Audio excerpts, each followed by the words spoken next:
Hello বন্ধুরা, আসসালামু আলাইকুম। অনেক দিন পরে আপনাদের মাঝে আর একটি নতুন ভিডিও নিয়ে আসলাম। কিভাবে একটি 50 থেকে 80 ডিমের ইনকিউবেটর তৈরি করবেন। একটা ইনকিউবেটর তৈরি করতে কি কি লাগে সব সহ আপনাদের ভিডিওতে দেখানো হলো। প্রথমত প্রয়োজন একটি ককসিট, তারপরে ককসিটের সৌন্দর্য নির্ধারণের জন্য প্রয়োজন একটি কস্টিপ, তারপরে প্রয়োজন 100 ওয়াটের একটি লাইট, আর্দ্রতা মাপার জন্য একটা আর্দ্রতার মিটার, আর একটা হলো তাপমাত্রা নিয়ন্ত্রণের জন্য একটা তাপমাত্রার মিটার, একটি হোল্ডার, একটি 2 পিন প্লাগ, তারপরে প্রয়োজন একটি অ্যাডাপ্টর 12 ভোল্টের, একটা কুলিং ফ্যান ভিতরের লাইটের আলোগুলারে চারদিকে ছড়ানোর জন্য। আর আপনারা এই ককসিট সারা বাংলাদেশের যে কোনো জায়গা থেকেই সংগ্রহ করতে পারবেন।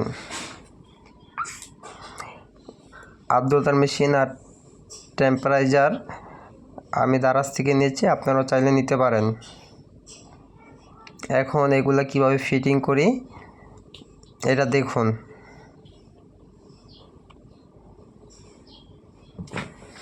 আমি নিজেই তৈরি করলাম 70 থেকে 80টা ডিম যে কোনো সময় ফুটানো যাবে। কত তাপমাত্রা প্রয়োজন, আর্দ্রতা কত থাকতে হবে সব কিছু বুঝিয়ে দেওয়া হবে।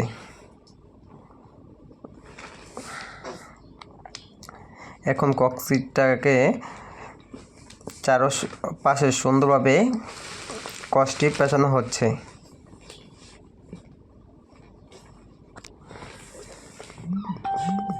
যদিও এটা আমি আমার দোকানের ভিতরে তৈরি করেছি। অবসর সময়ে যদি কোনো কেউ প্রয়োজন হয় আমার সাথে যোগাযোগ করবেন অবশ্যই। যে জায়গায় একটা ইনকিউবেটর 50 থেকে 80 ডিমের 1500-2000 টাকার প্রয়োজন, ওইখানে আমি আরও কমের ভিতরে আপনাদের করে দিতে পারবো।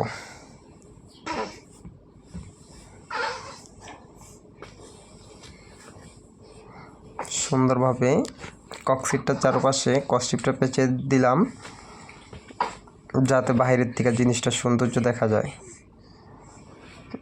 চাইলে এটা আপনি আপনার শোয়ার ঘরেও রাখতে পারেন, অথবা যে কোনো জায়গায় যে মানুষের যাতায়াত কম ওইখানে।